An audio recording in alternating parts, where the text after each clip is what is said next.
Sitting here looks nice. Good morning, everyone. Welcome to the continuing saga of Clashing Worldviews in the U.S. Supreme Court. We're going to finish up Chapter 4, Deshaney today. We have to. We've been in it for quite a while. So we're going to, again, deal with the back end of how Blackmun and Rehnquist interpreted the 14th Amendment in trying to apply or create or develop a judicial remedy for this child abuse case with Joshua Deshaney, okay?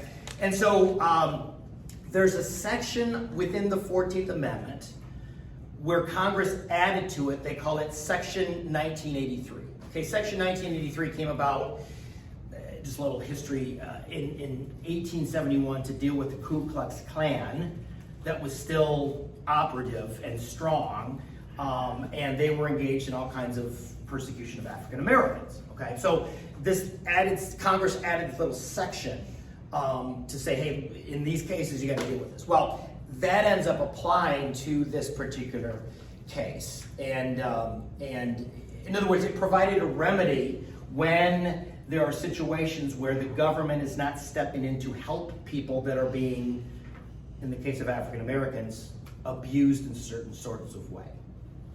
Enter Joshua Deshaney, who was abused. Okay, so that's the application.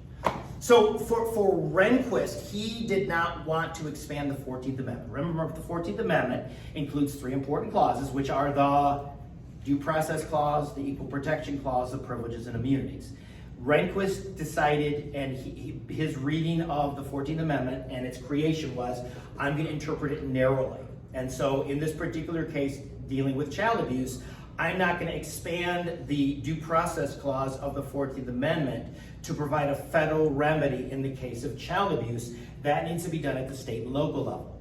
They're better at that. Okay, the federal government does not need to get into the child abuse business, because remember, one of the concerns was what they call torts, and torts are lawsuits against state agencies by individuals because they're not finding the remedy. And his concern was if you provide a federal remedy for child abuse, no social service agency at the state level is going to step in to help child abuse deal with it, because they're going to get the pants suit off of them. Okay, so this is what Rehnquist wrote in Deshaney. He said, where the framers of the Constitution have used general language, they have given latitude to those who would later interpret the instrument to make that language applicable to cases that the framers might not have foreseen. Okay, so in other words, Rehnquist is not against the government stepping in. Okay, he understood that when the framers created the Constitution, did they envision the internet? Did they envision surveillance cameras? Did they envision, all of the technology? No, they didn't. So Rehnquist is saying, hey, we understand that we're going to have to make judgment calls that the founders never envisioned, okay? But he tended to interpret it narrowly, okay? So he said this latitude could not be exercised outside the bounds of founding principles. Okay, so he qualified what he said by saying this: the ultimate source of authority in this nation, John Marshall said, he was the first or the second Chief Justice. The ultimate source of authority in this nation is not Congress, not the states, and for that matter, it's not the Supreme Court. The people are the source of authority. Okay, so his thinking was, if you want to amend the Constitution to deal with child abuse, or if you have to amend the Constitution. It's not the Supreme Court justice's job. That is what they call judicial restraint. Everything in you wants to step in and deal with it, but he's like, wait a minute, I am bound by the Constitution. Everything in you doesn't want to tithe. Everything in you doesn't want to forgive that person that was a jerk to you. Everything within you but you're bound by what the Word says, right? Aren't there times within you that your soul wants to go in a different direction than the Word? Mm-hmm. Yes. Right? Me, you. But you're bound by, okay, if you take the Word of God as authoritative, you realize this is life and I need to live within the bounds of this, even though I want to thump that guy in the head, right? Yeah. Because he cut me off in traffic or whatever. Okay? That same idea that we understand is what drove Rehnquist with the Constitution. We've got to stay, the court has to stay within the bounds of that thing. Even if Everything within us wants to, because again, the idea of the will of the people who ratify it drives this thing, not my own personal inclinations or whatever. Okay, so Rehnquist loathed the idea of judges inserting their ideas into Supreme Court decisions. Okay, and so his thinking was judges have no right of a role of their own, quite independent of the popular will. For Rehnquist, state legislatures, the Constitution, that's what should drive my thinking as I make a decision on this case. So I need to defer to what, and so the thinking of the framers of the Constitution, the thinking of the framers of the 14th Amendment, it only applies to the freed African American slaves. It does not apply to every Tom, Dick, and Harry that is reaching out for a remedy. If you want a remedy, get proper legislation at the local level or get an amendment. Okay? Again, that is judicial restraint. Okay? Judicial activism is the court going, I'm not waiting for that. I'm doing it myself. You see the difference? Okay, so here's a good example of what Rehnquist, his thinking. Okay, this isn't another case, but he thought, again, he looked at the Constitution as a covenant. Just like you would look at the Bible as a covenant. He looked at, because remember, his background was, his lineage actually goes all the way back to the early Puritans. And so that drove a lot of his thinking, the thinking of covenant. And so this is what he said in the case U.S. v. Lopez. We start with first principles. The Constitution creates a federal government with enumerated powers. That's Article 1, Section 8. Power of taxation, power to coin money, national defense, things like that. Okay? As James Madison wrote, the powers delegated by the proposed Constitution to the federal government are few and defined. So what is an enumerated power? An enumerated power is specifically what the government can do. You can color between these lines. Do not color outside the lines. That's what Article 1, Section 8, which deals with Congress is. The framers of the government thought the most powerful branch of government was going to be the Congress. That's not how we think today. We generally think the presidency and maybe the Supreme Court. But the founders thought differently because of the extraordinary power they were going to have. And so that's why they enumerated, in other words, they had this listing in Article 1, Section 8. This is what you need. And the thinking is, you can't do anything outside of that. Now there's something called the Necessary and Proper Clause, which gives them some latitude. But for the most part, they were bound by that. And so that's why James Madison said the powers of the federal government are few and defined. The power of the state governments are numerous and indefinite. Right? If you know your 10th Amendment, it says the powers not granted to the federal government are reserved for the states and the people. If you understand that properly, most of the power is meant to be in the state level and with the people. Case in point, James Madison, after he wrote the Constitution and served in the very first Congress that had to develop all this, left it and went and served in the state legislature in Virginia because he thought that's where all the action was. Isn't it how different than that is today? If you really want to make a difference, you're going to go to Washington to be a senator. But in his thinking, again, that gives you a great expression of how the framers thought. It's like, no, the good stuff is at the local level. That's where you can really get things done because the federal government has such little power. In other words, does that reveal how much power the federal government now has? That your average politician, I'm not settling for state legislature, I'm going for the big leagues. For the framers, the big leagues was state legislature.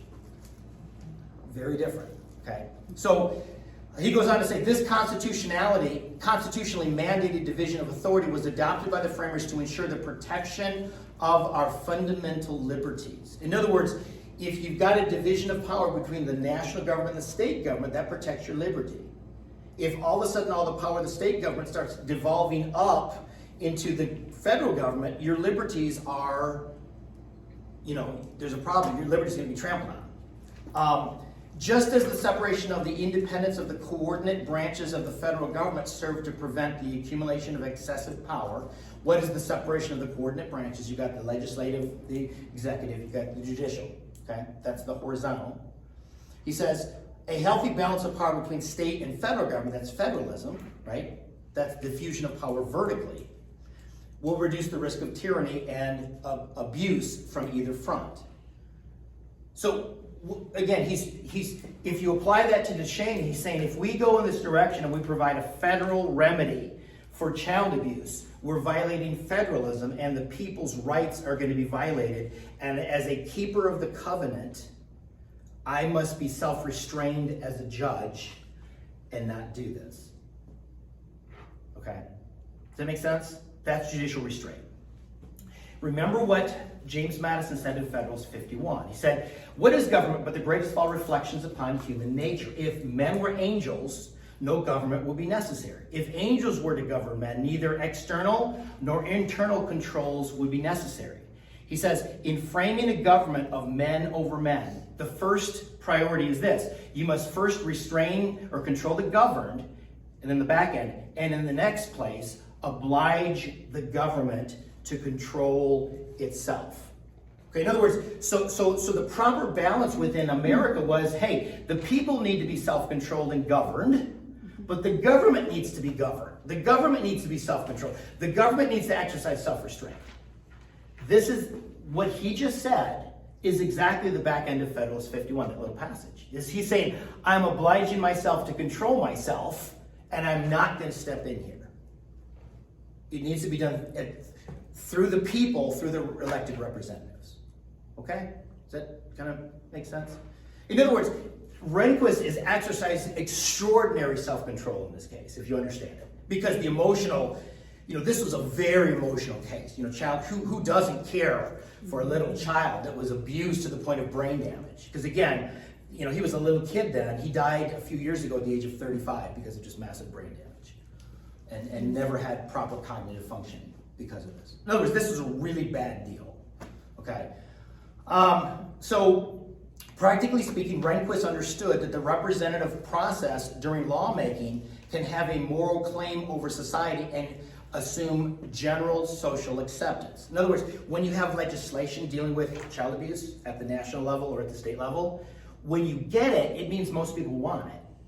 That's the assumption of our founding of our government. Is that when you have legislation, the assumption is, because they represent all of us, you're going to have much more consensus from 535 representatives in Washington than you can with 9 unelected judges, right? Yeah. And so that's what he just said. But he said, this is Sherena writing this. If judges assume the power to upend the laws of the land or create new rights not recognized by positive law, there will be no way to demonstrate that such judgments have a moral claim over society. Do you understand? In other words, legislation on issues has a much more, demonstrates much more that there's a moral claim, and the average American tends to agree with it, more than 9 unelected judges. Take an issue that is near and dear to probably your hearts, the abortion issue, right? Far better to have the federal government, through Congress, make a decision about abortion, because guess what? You've got a voice. You can call your congressman, you can call your senator, hey, I'm against this. I'm for life. I'm against the taking of babies in the womb, okay? Can you call your Supreme Court justice? Hey, I need to give Amy Coney Barrett a call and let's talk about it. You can't. That's what he's saying. He's saying there is no moral claim when the court does it. It's not representative of the people. How do the people have any voice in this process? You're violating a fundamental aspect of the Constitution, the first 3 words. We the people, is what he's saying.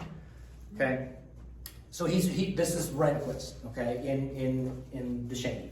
There is no conceivable way that I can logically demonstrate to you that the judgments of my conscience are superior to the judgments of your conscience and vice versa. And so he opposed, again, the court stepping in, okay? And Sherena punctuates this section by quoting from Abraham Lincoln in his first inaugural, okay? In his first inaugural address in 1860, he's reflecting on the Dred Scott case. What was the Dred Scott case? The Dred Scott case was the case where the Supreme Court said that African Americans I'm paraphrasing, are not people and do not have constitutional protections. That's what the Dred Scott case. There's a lot more to it, but that's generally speaking. Okay, that led directly to the Civil War. Okay, if you want to know, okay, hey, Pastor E, when can a Supreme Court case get overturned, and is there an example of that in history? And the answer is yes. The Civil War overturned Dred Scott versus Sanford. Do you want a Civil War to overturn a Supreme Court case?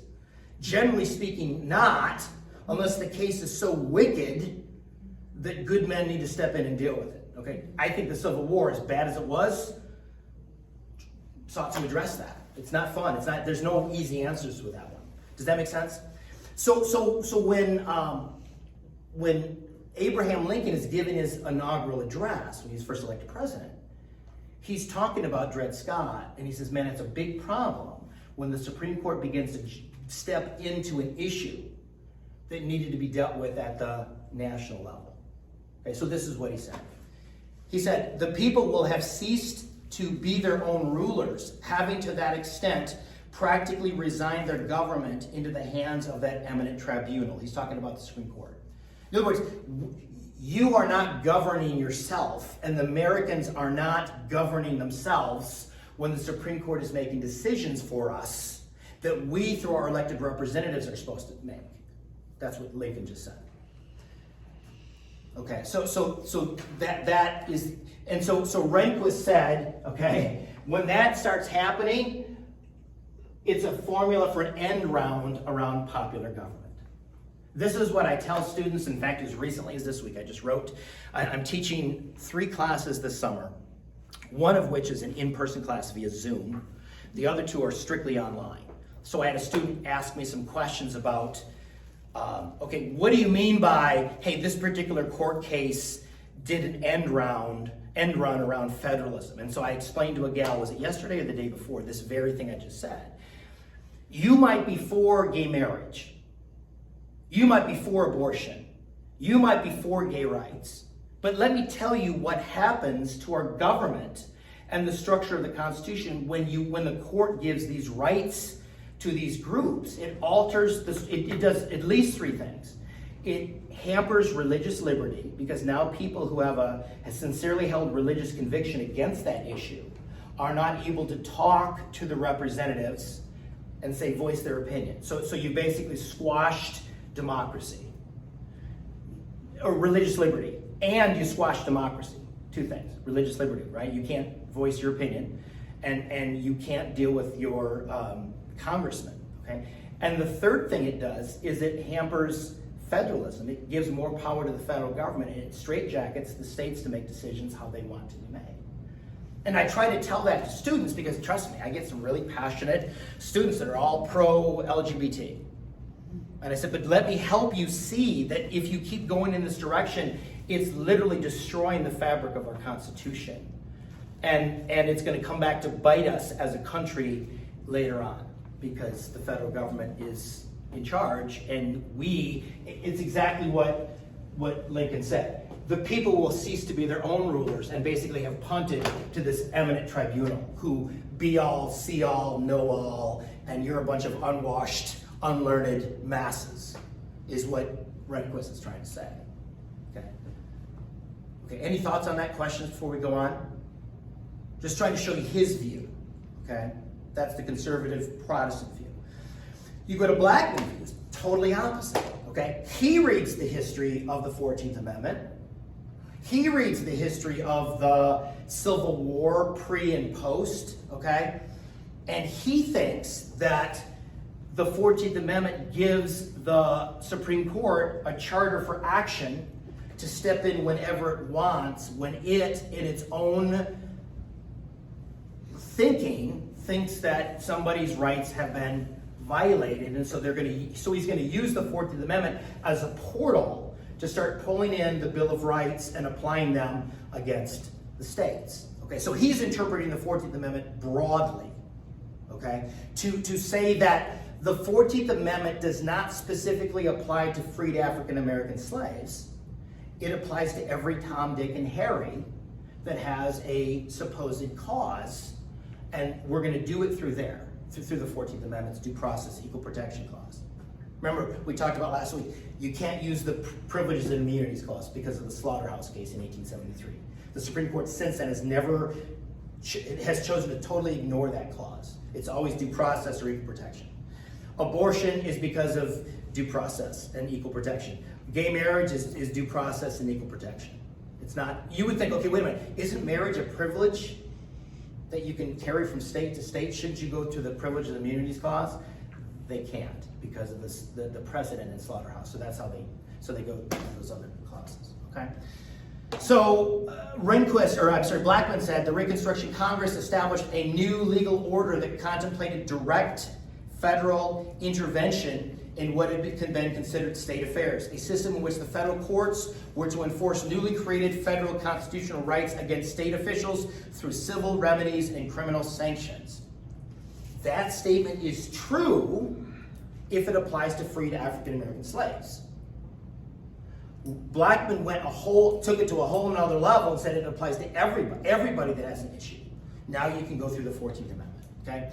He also said the radical Republicans defended the bills on the ground that the 14th Amendment had altered the balance between the states and the national government so that Congress, for the first time, had the authority to protect life, liberty, property by legislating directly against the offending activity. Again, is that correct when it applies to the freed African American slaves? Yes. But again, Blackmun chose to expand that, said that's everybody. Now Congress can just start basically writing roughshod against the states, which is what tends to happen a lot today, okay? And so he said that the draftsmen of the 14th Amendment intended their efforts to reach far beyond the racial concerns of the moment, okay? Again, two different ways of interpreting the 14th Amendment, okay? If you take someone on the court today, like Clarence Thomas, he would have a very narrow view of the 14th Amendment. And say, no, it doesn't do that. You take someone like an Elena Kagan, you take someone like Stephen Breyer, hey, he's like Blackmun, hey, whatever. You can just come to us and we'll give you your new right based on the 14th Amendment, okay? Blackmun's jurisprudence followed, again, remember social justice was a big part of his thinking, is that, again, the fundamental problem with humanity is not individual sin, but social sin. And so, as a Supreme Court justice, I'm going to step in. Is child abuse a social sin? He would say, yes, it is. It's not so much the responsibility of that father, but it's a social sin that's going to affect everyone to the extent that now I can get involved in that thing, okay? He viewed what's called the elastic or the living Constitution. The Constitution doesn't mean what it says as much as it means what the Supreme Court justices say that it means. Okay, that's very different from Rehnquist, okay? And he also considered, like the Bible, he considered the Bible a flawed document. He considered the Constitution a flawed document. If you read the chapter 2 on one of his sermons that he gave on the anniversary of the bicentennial of the Constitution, he says, the Bible's a flawed document, I'm paraphrasing, the Bible's a flawed document, and so is the Constitution. And so as judges, we must come in and fix it, because we see better than the founders. Something C.S. Lewis called, and it's something very prevalent today, chronological snobbery. Okay, in other words, the fact that we see things so much better than the founding generation, or earlier generations, okay? Or another term for that is presentism. Presentism is the idea that the present generation sees things much more accurately than an earlier generation. Okay. So, anyway, so again, so Pastor, oh yes. Why did he always look towards finding some fault with either the Word of God or the Constitution? What caused him to do that when this had been way ahead of his time that it was written, but he always found something wrong with it? Why did he do that? What was behind his reasoning to do that? To expand it, to put things in it, to say that it was wrong? There's a couple of reasons, okay? In chapter 2, I actually had his whole speech and it was all in there, but my fellow co-authors said, let's take this out because it's becoming too large. But there was a speech he gave when he was 16 years old. And basically in that speech as a little kid, he's talking about the Constitution, and he talks about the flaws in it. At 16 years old, he's saying this. And the fact that business and big business is bad, and the Constitution needs to take the side of the little guy. So we see that there. Number two, he was kind of raised on the wrong side of the tracks. A poor family, didn't have as much as other people. So he said many times in his Supreme Court decisions, I tend to take the side of the little guy because that was me. I was kind of a have-not growing up. So I'm gonna just tend to side with them. Okay, from a biblical perspective, are you supposed to do that? No, justice is supposed to be impartial, regardless. So that did part of it. Okay, the third part is progressive Protestantism tends, again, they do their theology from below, not from above. Okay, and so conservative Protestantism does their theology from above. What does the Word say? We're going with what the Word says as authoritative. What does the Word say about justice? It's supposed to be impartial. Rich, poor, be impartial. A theology from below is going from human reasoning. And so human reasoning says, hey, perhaps we need to give more push to the little guy. Or, okay, pick your minority group. Homosexuals, transgenders, African Americans perhaps, whatever, okay? They're going to immediately come from a below earthly perspective, experiences, and let the experiences drive decision making. As opposed to, wait a minute, man does not live by every word that proceeds from the mouth of God. We don't live by bread alone, but by every word that proceeds from the mouth of God. So that's going to be determinative for us, authoritative. They look at the exact opposite, the experiences of people. And if the experiences of people are that they're disadvantaged, we're going to go with them.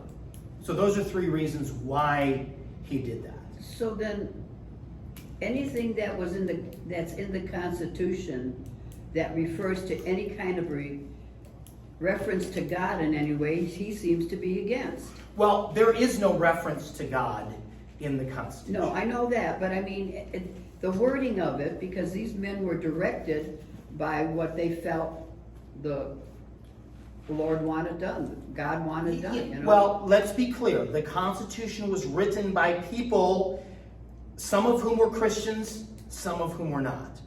The three influences that drove them was the Judeo-Christian tradition, classical Greco-Roman thinking, okay, on ancient liberty, Plato, Socrates, Cicero, and the British common law.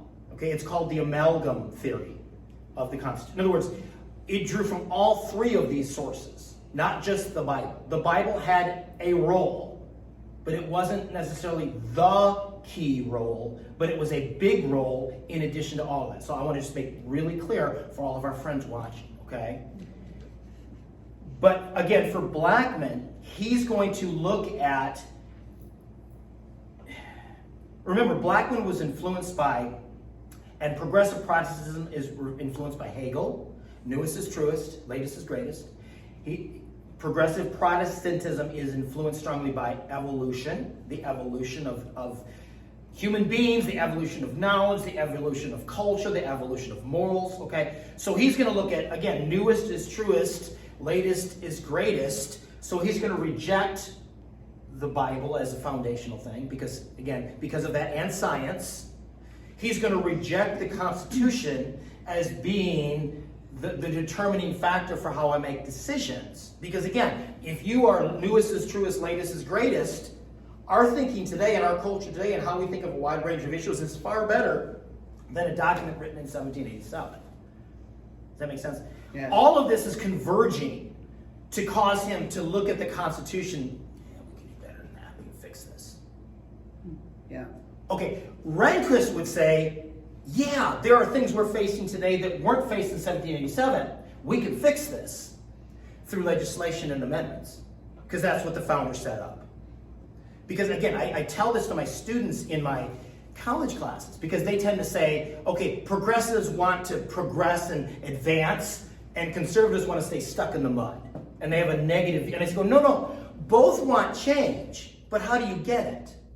Rehnquist wanted change. He's fine with change. You want to change the issue about child abuse? and the way it's being dealt with in the state of Wisconsin, the state legislature needs to put their big boy pants on and step into this thing and fix it. You need to have harsher penalties for people in that state to deal with this.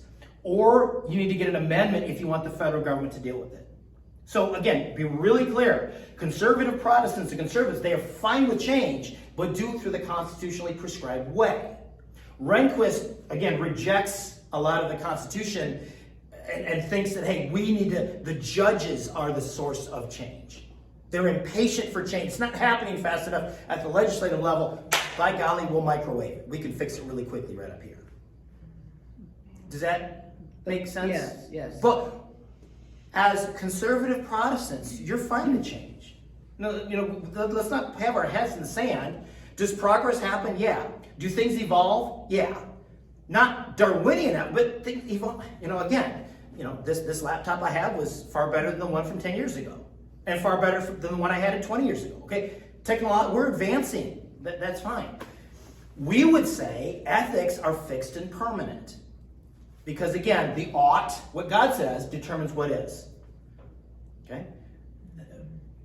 A progressive Protestant would say, yeah, technology advances and evolves, but so do ethics. They would say the is determines the ought.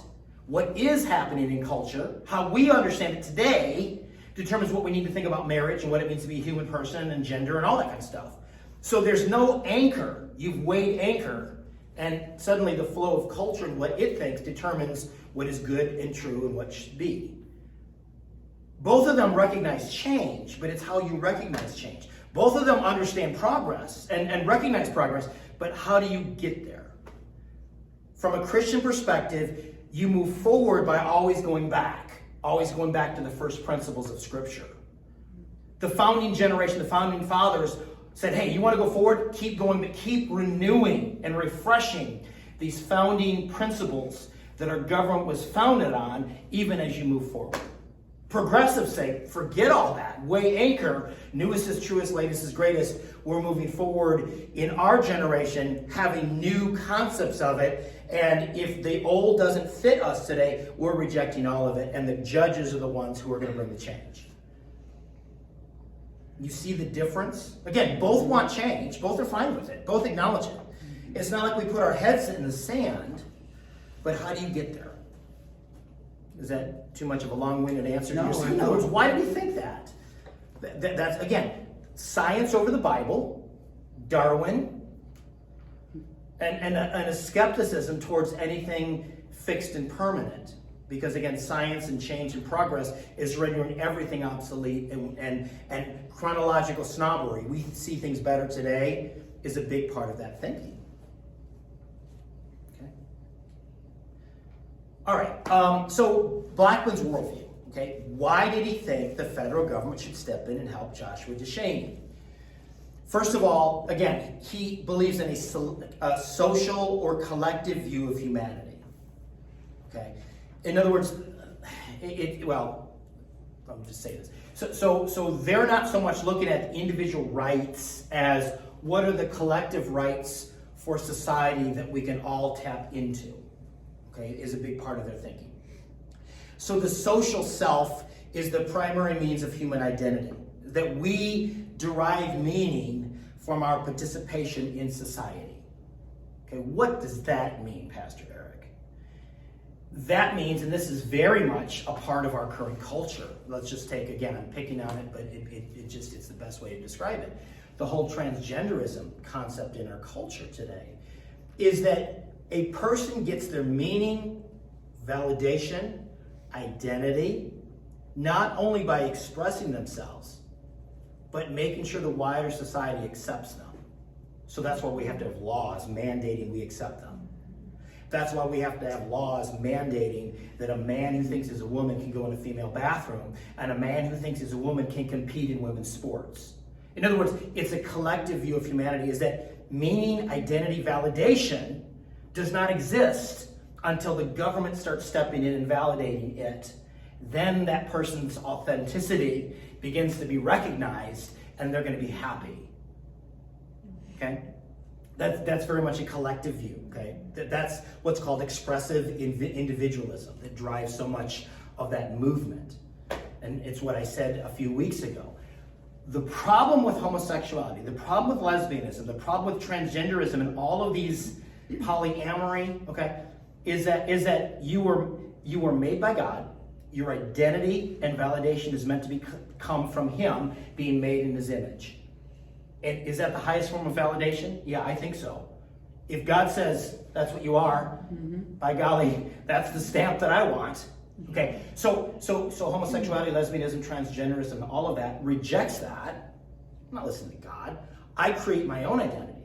The problem with that is they're still seeking justification. The self is not big enough. The individual self is not big enough. The shoulders are not big enough to justify your choice. So you have to look outside for validation, to the wider culture, and hopefully with the government. Because if the government then stamps what you're doing, now you've got justification and validation that you think are going to withhold this crushing identity that is contrary to nature. What I just said was ridiculously controversial, but that's the truth. Okay? That was a big part of progressive theology. This idea of a collective view of identity. Okay? Number two, human flourishing and personal well-being occur best when the atomistic concept of the individual gives way to the wider social universe. Okay? So progressive Protestantism is contradictory, or it's a little bit confusing, okay? Because on one hand, they're very individualistic. I want my individual rights to abortion. I want my individual rights to what I want for marriage. I want my individual rights to be a lesbian today, or whatever, okay? That's very individualistic on one hand. But on the other hand, they're very social in this idea that the individual, in the case of Deshaney, let's just take Deshaney. Deshaney's going to be taken care of best when the government steps in. So a collective view of the individual says parents are not always best to take care of children. Government can be best to take care of children. That's what that, in other words, don't get tripped up on, what does that mean, Pastor Erik? That's what he's trying to say. Is the individual conception of a child being at home with a mom and a dad must give way to a collective view, okay? To quote Hillary Clinton, it takes a village to raise a child. That general idea. That, I'm not saying Hillary Clinton meant that, but that concept is communism. All things in common. Children, wives, spouses, money, all things in common. All things are in common. That's communism. Go read it. I have. It's kind of creepy, okay? And so this socially, in other words, humanity is defined not so much individually, made in the image of God, unique and defined and designed by God, to a collective view of what it means to be human, okay?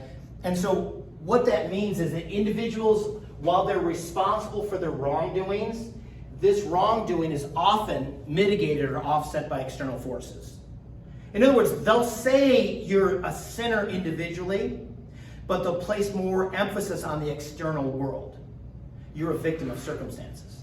In other words, you're more of a victim of circumstances than your choice to sin because you're a sinner. Okay? And so sin is a social evil. Okay, this is very much a French philosopher named Rousseau. Okay, Rousseau, 1700s? Yeah. He was the first hippie. Okay, think of a hippie. That was Rousseau. Okay, humans are basically good. Humans are not sinful. The reason people abuse their kids, the reason people do bad things is not because they're a sinner, because they're basically good, but because of the environment. Get a better environment for a person, they're not going to abuse a kid. They're not going to harm a spouse. They're not going to run off with the neighbor's wife or whatever. In other words, throw more money at them, give them more education, give them better technology or whatever. In other words, change that environment and you can create better people. Okay, that is what drove progressive Protestant thinking of the individual. Okay, whereas conservative Protestants, it's hard to say that after talking for a while. Conservative Protestants say, first and fundamentally, you are a moral agent responsible to God, and your choices, you are morally accountable. Don't you dare blame somebody else. Progressive Protestants think the exact opposite. The issue is the environment.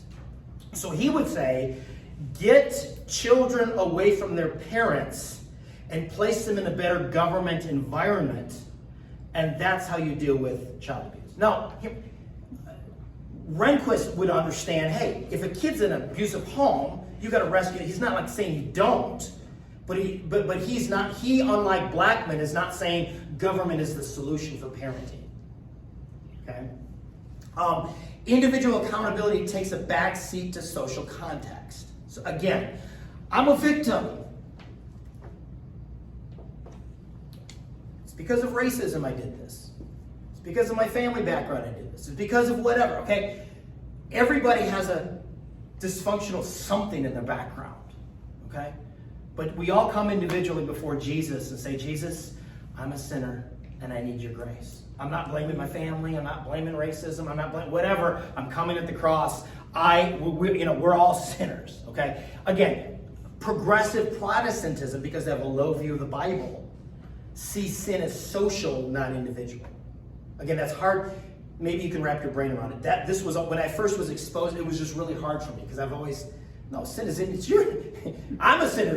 We're all sinners here. You know, I've met the enemy. Them is us. That is not how progressive Protestants look at people. Okay? Any questions on that? And so they have a pursuit of social solutions to remedy problems. We talked about this before class, before we started videoing this. You know, the issue of so many businesses we know and restaurants we know in our area are not open on certain days of the week or running out of food because of what I consider bad public policy that we keep coddling, through unemployment benefits, people that could be and should be getting a job because there's all kinds of places that are desperately in need of workers, okay? Again, this idea that, hey, there's a social solution to this pandemic, which in its time perhaps was good, but now we're 18 months later and suddenly now people should be working. But again, this idea that there's the social problem is government funding because of this problem. Okay? I mean, again, there's complexities in it. I know that, but this idea. Okay? And so that's why he had a federal solution. Wasn't this a deliberate shutdown?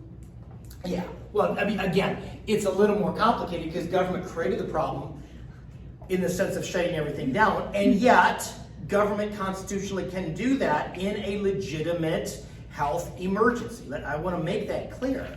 If there is a legitimate emergency, the government can do that. Now, we can debate all day long, how bad was it? Is it manipulated? Blah, blah, blah. But over time, the government's got to back off and allow the people to get back to work and all those kinds of things. Well, that shutdown didn't help 6,000 people anyways, or 600,000 people. Yeah. It didn't help it at all. Yeah. So here's some interesting things about how progressive Protestants look at the family. Okay, this is from a theologian, Douglas Sturm. He's a professor. He says, responding to suffering children in society, the answer involves a social and political solution that transcends the family.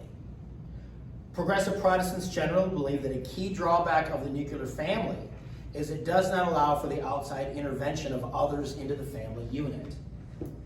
That is progressive thinking, is that's the problem with the family. Moms and dads, problem with that, government can't step in. In other words, in their viewpoint, government should be stepping in. Again, this is not so cut and dry because this is an abusive situation. So in some cases, there's got to be some form of an intervention. But again, the issue is, where do you find your solution? Nationally or locally? Blackmun is saying nationally, this needs to get dealt with. Rehnquist is saying locally, this needs to get dealt with. It needs to get dealt with. Okay, let's not miss that. It's just, where do you find your solution? For progressive Protestants, the clear boundary lines of the nuclear family are permeable, subject to the outside intervention as the state needs. So in other words, they are much more fine with the government stepping in with family issues. Okay? Whereas conservative Protestants would tend to value the family much more. Okay? So they advance a communal aspect of the family. Again, it takes a village to raise a child. In other words, parents are just one form of the discipline and the formation of a child. The local schools are supposed to form the child. And the state in other areas, and state programs, and state feeding programs, and state after-school programs, and state child care programs. It takes a village to raise a child. By contrast, you've got people like, in our church that homeschool their kids. Okay? Again, I was a product of a public school. I turned out relatively all right. The twitching in my left eye stops every once in a while, so I'm okay. I'm being playful, lighten up, Francis, right? But the thinking is, and Christians will tend to go this way, conservative Christians, hey, I think I can teach my kids better than the local schools. I'm not. And even if you are a parent that sends your kids to public schools, you're delegating to the school something that you as a parent, you don't ever shirk your responsibility for child care, values formation, character, telling about the Lord. In other words, you delegate to the school to do one segment, but you're always ultimately and fundamentally responsible before God for the raising of those kids. It's not the responsibility of the teacher to do morals education with your kid. Thank God if they do, but for a progressive Protestant, no. Parents are just one little way, and the state can provide all kinds of other ways. State is more the solution. Okay? And so again, he wanted a federal solution. His lifelines caused him to see the 14th Amendment as a charter for action.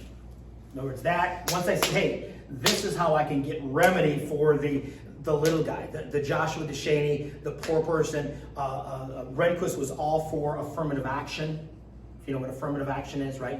Where the federal government is pushing up underclass people, minority people, and giving them jobs or giving them positions in college over and above white applicants who can outperform them or outscore them on a test, but because of a quota system. Okay, so Rehnquist would be Blackmun would be very much for that. Rehnquist took the opposite tack. Hey, it's merit-based. You can succeed on your own. Everybody's got a shot at college. Study hard, work hard. It's different people. Any questions on Blackmun at all? No questions? Okay. Rehnquist, how did he view this? We've talked about this a little bit before, but again, the sinfulness of human nature. Okay, so he's going to look at the responsibility of this thing is on who? Deshaney's dad, right? In other words, who's the cause of this problem? Is it the environment? No, his dad. His dad blew it, okay? Happy Father's Day, right? Here we are on Father's Day talking about this, but it's that idea. Human authority operates within God-given spheres of responsibility, which diffuses power among individuals and social institutions to limit the reach of the state. Okay, so again, Rehnquist understood federalism, this idea that you diffuse power vertically, nationally, state, and local. He understood sphere sovereignty. Remember Webster's 1828 dictionary? Long before you get to civil government, you've got self-control, self-government, family government, church government, schools, clubs, civic organizations, and then the federal government.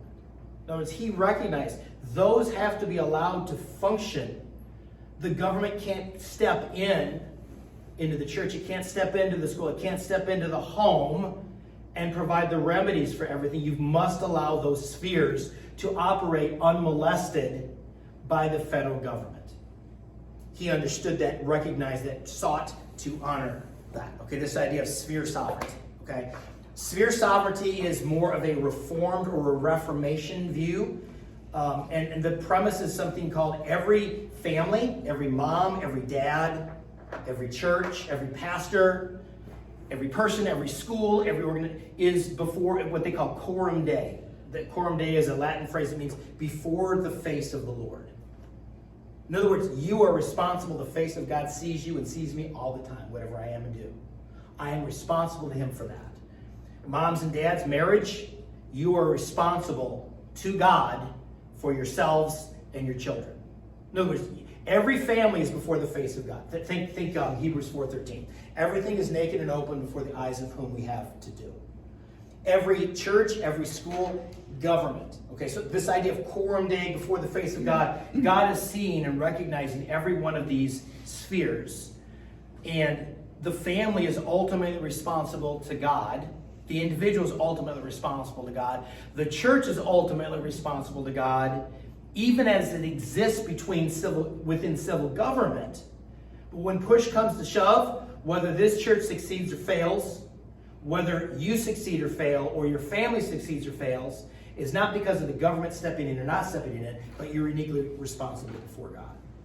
Does that make sense? That's quorum day, that principle. You may actually already think that way and not understand the theological connection to it. But this idea that, again, the local school or the local church is not uniquely responsible to the federal government. It's responsible to God under that thinking. And so ultimately you're accountable to him even as you live within a government. Does that kind of make sense? That's how Rehnquist thought. So when he's looking at Deshaney, he's going, wait a minute, hold on. Who's ultimately responsible? Well, Papa is. Well, in this case, not even Papa. This was a stepdad. So he got even more prickly. Rehnquist adhered to the norm-setting authority of the Constitution and its specific limitation on the court's jurisdiction in this area of responsibility. Again, Constitution, covenant, Bible, covenant. Are you bound by the scriptures even if your feelings don't want to do something? Yes, you are. As a judge, am I bound to the Constitution even though everything in me is screaming to provide a remedy for this abused kid? Yes. The Constitution, its norm-setting standard, causes me to live within its limitations. I'm obliging myself to control myself, and I'm aligning with this. I'm not stepping in and indulging myself, even though I could have the power to engage in what they call judicial activism. Again, judicial activism is government stepping in, going beyond the Constitution to provide a remedy. Judicial restraint is I'm restraining myself to provide a judicial remedy other than I'm deferring to legislatures or the ability of people to create their own amendments. Okay? And again, a lot of this had to do with Rehnquist had a high view of Scripture. So he had a high view of the Constitution. Blackmun had a low view of Scripture, and thus a lower view of the Constitution and its founding concepts. There really was a correlation. Again, correlation is not causation, but there was a correlation between Blackmun's view of Scripture and Rehnquist's view of Scripture and how they viewed the Constitution, which is very interesting. We live in a lawless society and a lawless culture. And we're seeing so much of a disregard for law in a lot of areas.